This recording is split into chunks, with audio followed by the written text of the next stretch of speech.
Welcome to my class.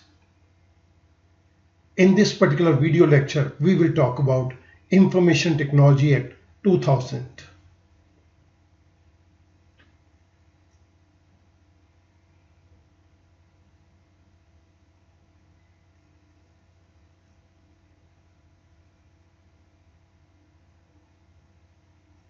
इस information technology act को हमने 21 पार्ट्स के अंदर डिवाइड कर दिया है। इस स्लाइड के अंदर आप देखेंगे कि 1 to 10 पार्ट्स दिए गए हैं। बाकी के 11 to 21 पार्ट्स नेक्स्ट स्लाइड के ऊपर उनको मेंशन किया गया है। This is the first part, that is introduction. इस इंट्रोडक्शन पार्ट के अंदर हम तीन टर्म्स को जानेंगे: computer, computer system and computer network. Information technology act 2000 के अंदर इन तीनों टर्म्स को बार बार यूज किया गया है और पूरा का पूरा एक्ट इन्हीं तीनों टर्म्स के आसपास रिवॉल्व करता है। ये बात बहुत जरूरी है कि हम इन तीनों टर्म्स का मीनिंग बिल्कुल क्लैरिटी के साथ समझें। इस इंट्रोडक्शन पार्ट के अंदर इन तीनों टर्म्स को डिफाइन किया गया है। We shall understand the meaning of three terms. The first one is computer, second is computer system, and the third one is computer network. Quite often the terms computer and computer system are used interchangeably. बहुत बार ये ऐसा होता है कि हम कभी computer बोल देते हैं, कभी कंप्यूटर सिस्टम बोल देते हैं।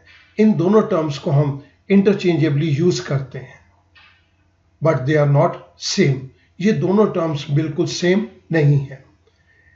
इंफॉर्मेशन टेक्नोलॉजी एक्ट को अगर समझना है तो इन दोनों टर्म्स के अंदर का डिफरेंस जानना बहुत जरूरी है। इस वीडियो लेक्चर के अंदर हम इन तीन टर्म्स को बहुत बारीकी के साथ डिफाइन करेंगे। Let's start with the first term, that is computer.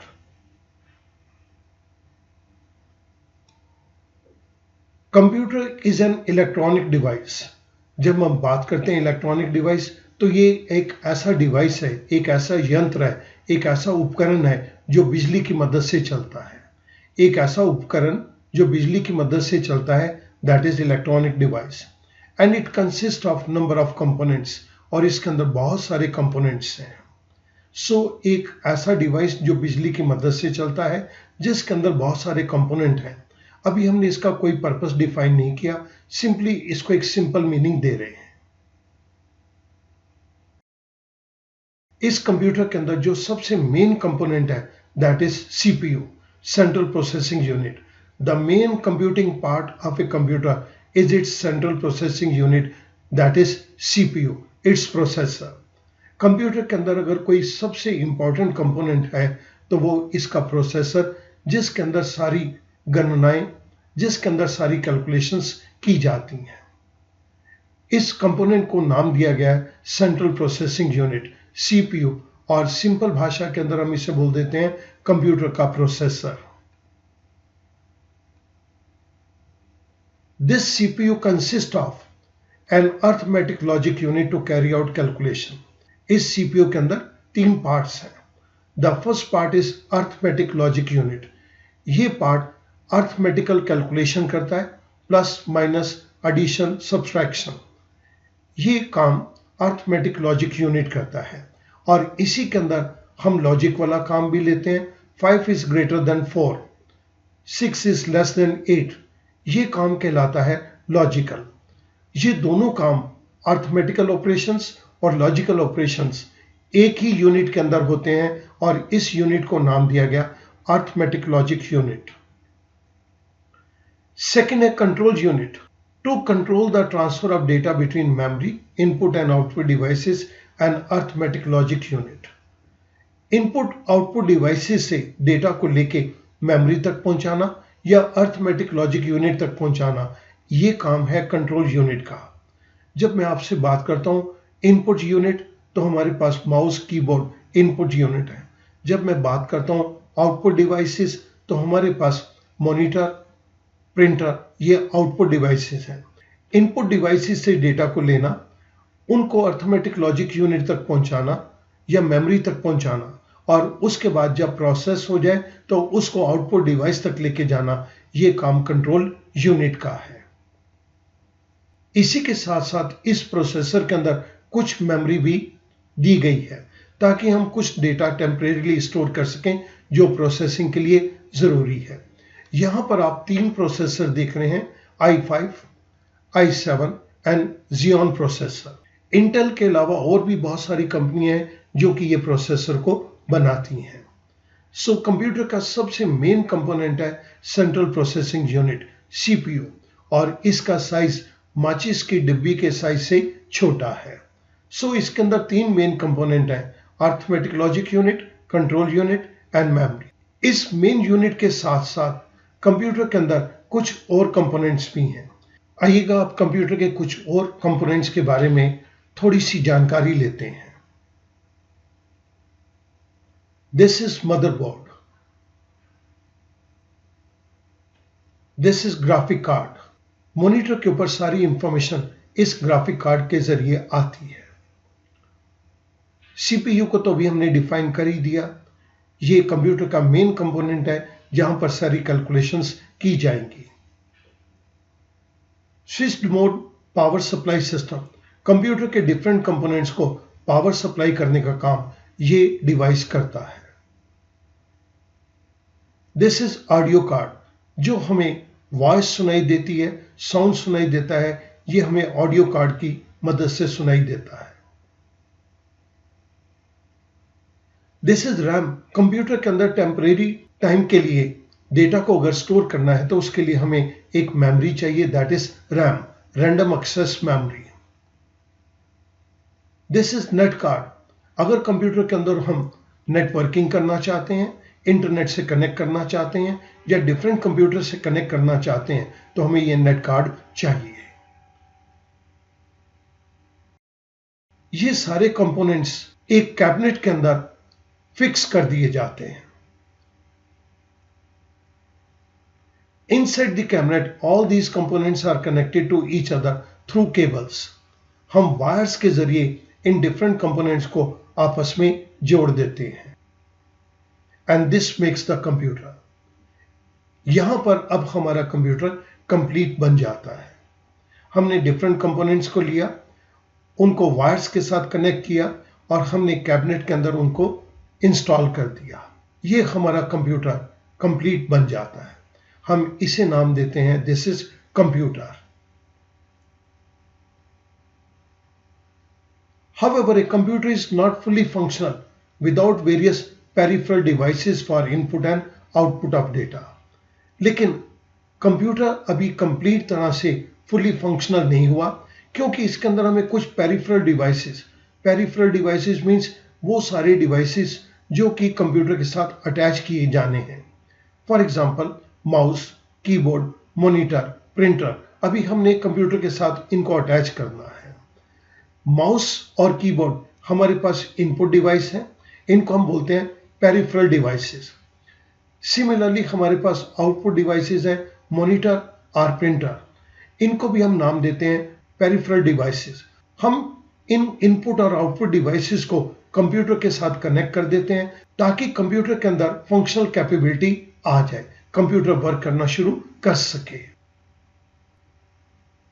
अब थोड़ा सा हम आइडिया लेंगे इनपुट डिवाइसेस का। The peripheral devices for input of data are keyboards, mouse, track balls, scanners etcetera. ये सारे के सारे इनपुट डिवाइसेस हैं।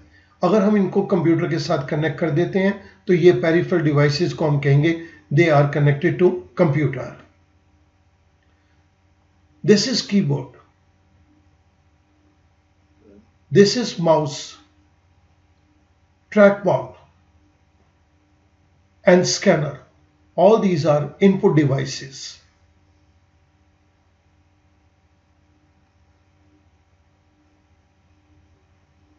अब आउटपुट डिवाइसेस को देखते हैं। The peripheral devices for the output of data are monitor, printer, plotter, speaker, etc. वो सारी डिवाइसेस जहां से हम डेटा का आउटपुट ले सकेंगे वो डिवाइसेस हमारे सामने दिए गए हैं। This is monitor, printer, plotter and speaker. All these are output devices. इसी के साथ साथ हमें कुछ एक्सिलरी मेमोरी स्टोरेज चाहिए। Axillary means helping memory storage चाहिए। कंप्यूटर के अंदर डेटा को स्टोर करने के लिए, इंफॉर्मेशन को स्टोर करने के लिए हमें कुछ और डिवाइसेस भी चाहिए। जिन डिवाइसेस के ऊपर हम इंफॉर्मेशन या डेटा को स्टोर करते हैं, those devices are termed as auxiliary helping memory storage. In addition to input and output devices, other types of peripherals include computer data storage devices, which is auxiliary memory storage. ये वो devices हैं जो कि computer के अंदर memory को store करने के अंदर हमारी मदद करते हैं। Where data is saved even when the computer is turned off. अगर हम कंप्यूटर को बंद कर देते हैं तो कंप्यूटर के अंदर डेटा एक जगह पे स्टोर किया जाता है। इस चीज को हम नाम देते हैं auxiliary memory storage. These devices most often are magnetic tape drives, magnetic disk drives और optical disk drives. इनके बारे में थोड़ा सा यहां पर हम अंडरस्टैंड करेंगे। ये ऑप्टिकल डिस्क ड्राइव है जिसको आप CD ड्राइव भी बोलते हैं। This is again optical disk drive, DVD. This is our hard disk जिसके ऊपर बल्क डेटा स्टोर किया जाता है। And this is magnetic tape drive. Magnetic tapes के ऊपर भी डेटा को स्टोर किया जाता है, लेकिन हम इनका यूज बहुत समय पहले कर रहे थे। आज के टाइम के अंदर हम इनका यूज ज्यादा नहीं कर रहे।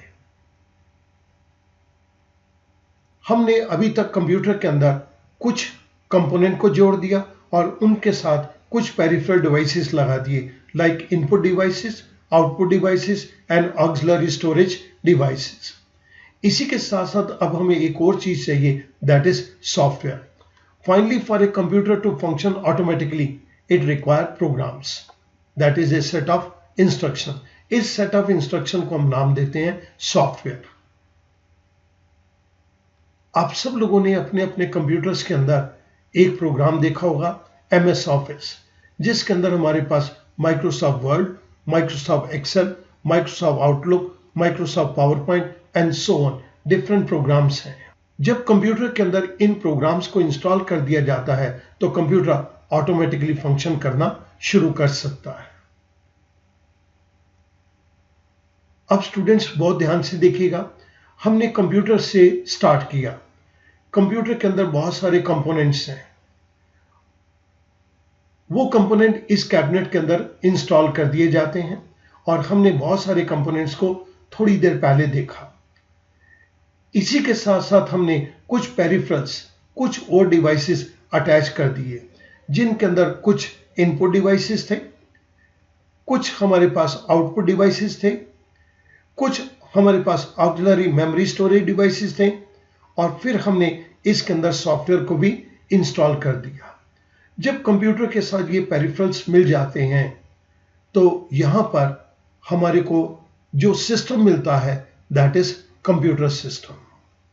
सो मैं सिंपल भाषा के अंदर अगर मैं डिफाइन करूं तो कंप्यूटर एक सिंपली हार्डवेयर है। इस हार्डवेयर के साथ अगर कुछ पेरिफेरल्स, कुछ और चीजें ऐड कर दी जाती हैं, like input device, output device, auxiliary memory storage और सॉफ्टवेयर, तो हम इस पूरे के पूरे यूनिट को नाम देते हैं कंप्यूटर सिस्टम। स्टूडेंट, मैं समझता हूं कि यहां पर आपकी अंडरस्टैंडिंग बहुत इंप्रूव करेगी अगर आप इस चीज को बहुत ध्यान से सुन रहे हैं। सो कंप्यूटर सिस्टम क्या है? A computer system therefore is a computer combined with peripheral equipments. अगर मैं कंप्यूटर के साथ पेरिफेरल इक्विपमेंट्स, पेरिफेरल डिवाइसेस लगा दूं, input output devices, auxiliary storage devices and software, और मैं सॉफ्टवेयर को भी जोड़ दूं, so that it can perform desired function, ताकि हमारा कंप्यूटर बिल्कुल डिजायर्ड फंक्शन परफॉर्म कर सके, तो अब मैं इसको नाम दूंगा computer system. Now the question is, what is computer network?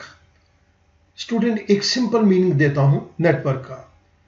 जब दो या दो से अधिक कंप्यूटर आप इंटरकनेक्ट कर देंगे, आपस में जोड़ देंगे, दो या दो से अधिक कंप्यूटर को अगर आप आपस में जोड़ देंगे, कनेक्ट कर देंगे, तो ये कहलाता है कंप्यूटर नेटवर्क। तो कंप्यूटर नेटवर्क तो शुरू हो गया दो कंप्यूटर से, और ये नेटवर्क इसके अंदर लाखों करोड़ों कंप्यूटर्स भी हो सकते हैं।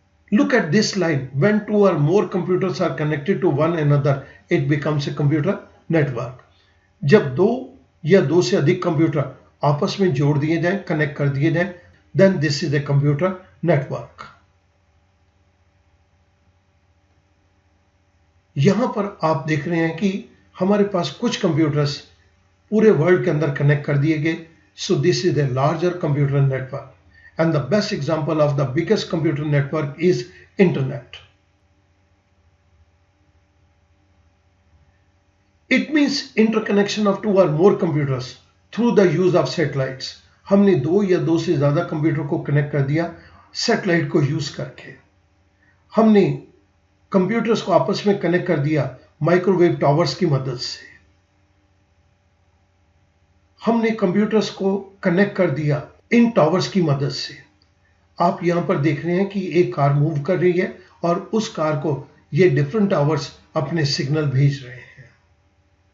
हम यहां पर नाम देंगे this is a mobile network. ये भी एक प्रकार का कंप्यूटर नेटवर्क ही है। The third one is Bluetooth technology. जब हम ब्लूटूथ टेक्नोलॉजी की बात करते हैं तो ब्लूटूथ टेक्नोलॉजी बहुत शॉर्ट रेंज के अंदर डिवाइसेस को आपस में इंटरकनेक्ट करने के अंदर हमारी मदद करती है। जब डिफरेंट डिवाइसेस इंटरकनेक्ट हो जाते हैं तो हम इसे नाम देते हैं कि this is a network. So network computers का भी हो सकता है। इस कंप्यूटर के नेटवर्क के अंदर डिफरेंट डिवाइसेस को हमने अटैच कर दिया और ये अटैचमेंट हमने ब्लूटूथ टेक्नोलॉजी के जरिए करी। कुछ और कम्युनिकेशन मीडिया जरिया है जिसके थ्रू हम आपस में कंप्यूटर्स को कनेक्ट कर सकते हैं, और आज की डेट के अंदर हम यूज कर रहे हैं फाइबर ऑप्टिकल केबल्स को। फाइबर ऑप्टिकल केबल्स की मदद से हम दूर दराज तक के एरिया के अंदर कंप्यूटर्स में इंफॉर्मेशन या data flow in fraction of second transmit कर सकते हैं।